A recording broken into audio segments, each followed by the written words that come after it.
For nearly 5 years, it has remained one of the most unsettling mysteries in modern American history. Who planted live bombs outside the RNC and DNC headquarters just hours before the chaos of January 6th?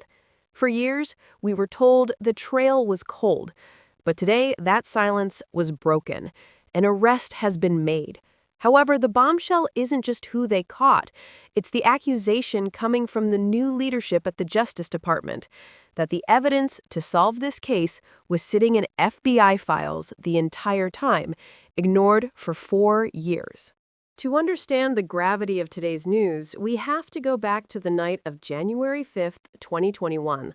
While the nation's eyes were fixed on the certification of the election, a hooded figure was caught on grainy security footage planting explosives near the headquarters of both major political parties. These were viable devices. In fact, then Vice President-elect Kamala Harris came within feet of one of them. For years, the FBI offered a $500,000 reward. They interviewed 1,000 people and looked at countless tips. Yet the case went nowhere. Until now. Federal authorities have arrested 30-year-old Brian Cole Jr. of Woodbridge, Virginia. He's been charged with placing those pipe bombs. But here is where the story shifts from a standard police blotter to a major political controversy. According to Attorney General Pam Bondi and FBI Director Kash Patel, this arrest didn't happen because of a lucky break or a new witness. They claim it happened because the previous administration simply failed to connect the dots that were already there. Let's look at the evidence that actually caught him. It wasn't complex spycraft. It was a digital paper trail. The criminal complaint reveals that investigators traced Cole through purchases made in 2019 and 2020, specifically the components used to build the bombs, like electrical wire, steel wool, and black end caps.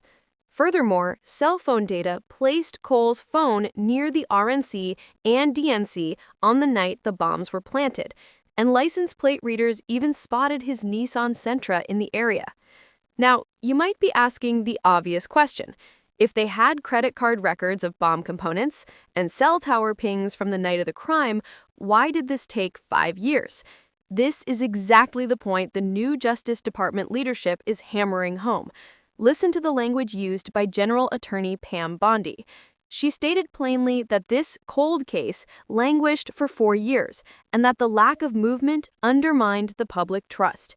She was explicit about how this breakthrough happened. She said, and I quote, "There was no new tip, there was no new witness, just good, diligent police work and prosecutorial work." FBI Director Kash Patel took it a step further. In a press conference that felt as much like an indictment of the previous FBI leadership as it was a victory lap, Patel described how a new team had to come in and re-examine millions of pieces of data. Patel stated that the new team sifted through evidence that had been, in his words, sitting at the FBI with the Biden administration for 4 long years. He claimed the prior administration refused and failed to do the necessary data analysis. U.S. Attorney Jeanine Pirro described the process as finding a needle in a haystack, noting that investigators had to look at 233,000 purchases of the specific black end caps used in the bombs. This raises a critical question for all of us watching. We know federal investigations are complex, but does it seem plausible to you that data linking a suspect's purchases, car, and phone to a crime scene sat unnoticed for nearly half a decade? Or does this validate the new administration's claim that the case wasn't prioritized? I'd love to hear your perspective on this timeline in the comments below.